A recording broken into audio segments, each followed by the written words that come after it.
can see that hinge is completely loose. Next part on this door. So there's the hinge that I want to work on. And I don't want to lose my position. So these ones down here, all the weight's pushing in on those. And as you see, there's sockethead cap screws, sockethead countersink screws in 3 out of 4 of those. Whereas there's only on one, on this one. The guy who repainted this, he did it for amazingly good price, and did more work than I thought he would. But he sort of screwed this all back together when he took it all apart. But what I've done here is I've got a ratchet strap up to the roof, and that is supporting the door quite nicely. And then I've just got another one tied back here to hold it open. I should be able to take these screws out now and the door not flop around, and that not put a lot of weight on that.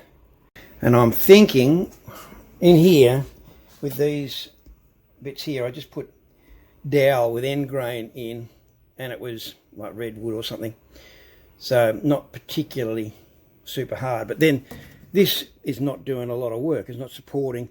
All the load is just down, so it's not asking a lot. Whereas this, when the door's getting closed, this has the whole weight of the door pivoting on this bottom part and trying to pull this out.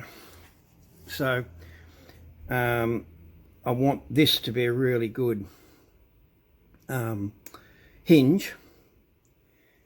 When I've done that, I'll get in and look at this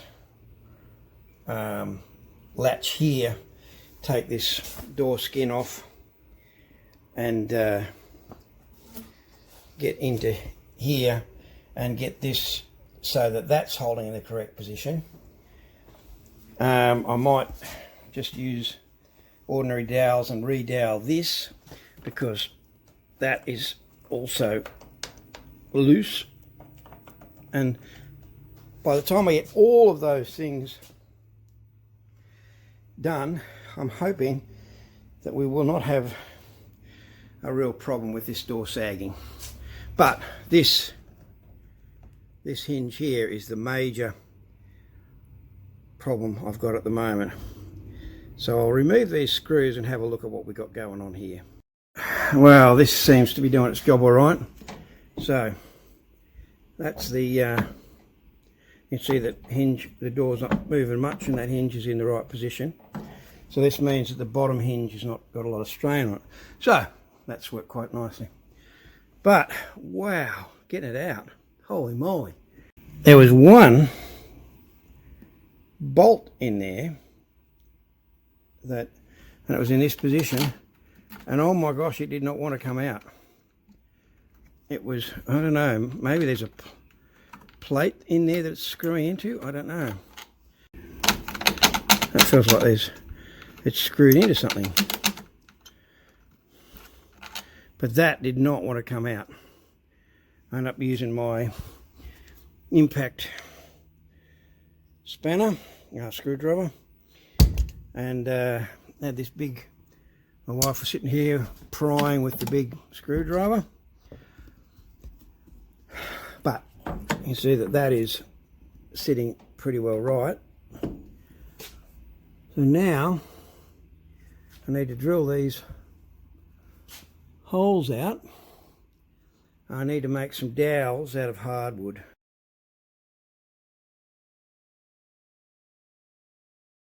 Here's the retainers I've made. So I've got a chamfer down at the head and about a 1mm head. This is 10mm diameter here, that's 16, which is just what the bar was, and it's overall 20mm long, and I've got a threaded hole down there, so that can go in the back side of the pillar for the door, and then a screw can come in from the other side, and that will help anchor the door. So I've got 3 of these. Here's the hinge reattached. I've this one I had to use a nut, but these set into the wood, and I've got a good sized head to stop it from pulling through. The door is now hanging properly, and there is still some movement, but it seems to be that the movement that there is in the front of the hinge, but it doesn't seem like it's too bad, the front of the hinge.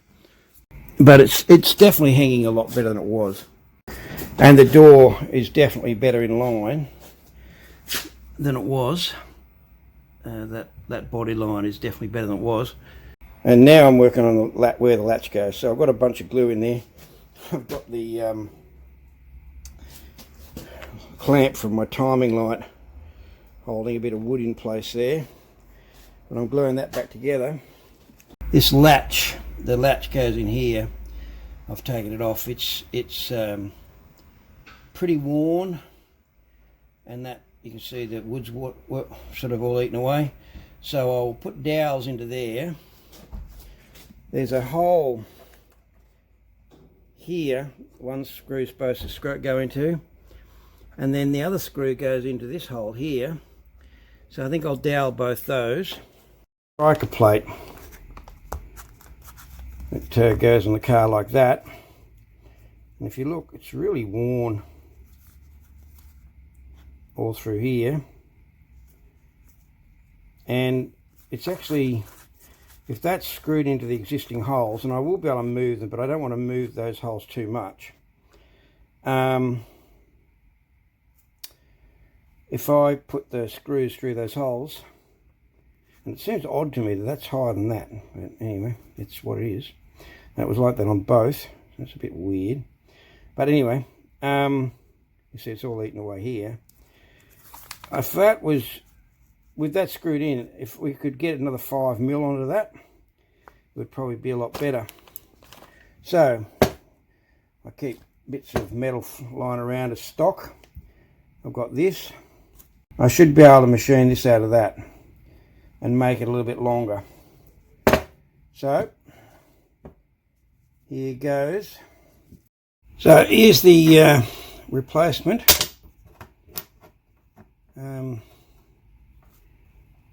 It all looks like it should be alright, and I've given myself a bit extra here, and if that's too much I can always mill a little bit off. But a number of times I've had people sort of wonder, a number of times people have wondered in my presence why I would want to own a milling machine, and even though this is just a tiny little thing that I don't have to do 1mm cuts with and all the rest, it's significantly better than nothing. And yeah, this is just a block of mild steel that now is the right shape to do the job. So I've started gluing, as you saw. I need to do a bit more gluing. Need to do those dowels, but hopefully with this in place that door will hold itself in where it should, and I can then put the rubber seal around the door again and move on to the next job. Here's the back of the A pillar, the B pillar. Now that I've got this all in behind here, I've got a nut in there because that was all a bit different. But here's the 3 retainers that I've put in. They're not perfect. There's a bit of a gap there or whatever. I might be able to squeeze some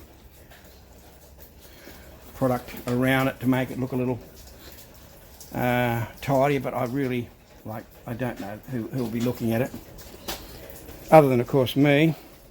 Here's the new plate bolted in, and there's the old one, and you'll notice that the old one was shorter, than this one.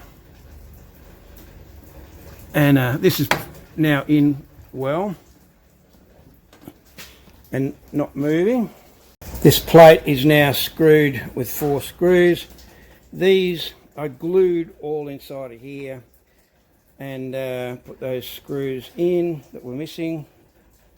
I used screws that I had spare to do that. These screws I glued up all inside of here. These screws are all, those have got nuts behind them, so they're all right. And these are tight in the timber. It just shuts beautifully. I will work on, I'll have a look at what rubber I put in there. But that body line, compared to before, now we've got a slight drop in this body line here. But it's not any real different to this side, and this has been like that all along. So I guess if you're a perfectionist, that line's still not quite right, but it's so much better than it was. And that bottom of that door is, there is still a little bit of a protruding, you know, it's sitting a little out, but really, if you compare that to that door previous, and like I said, this just shuts beautifully.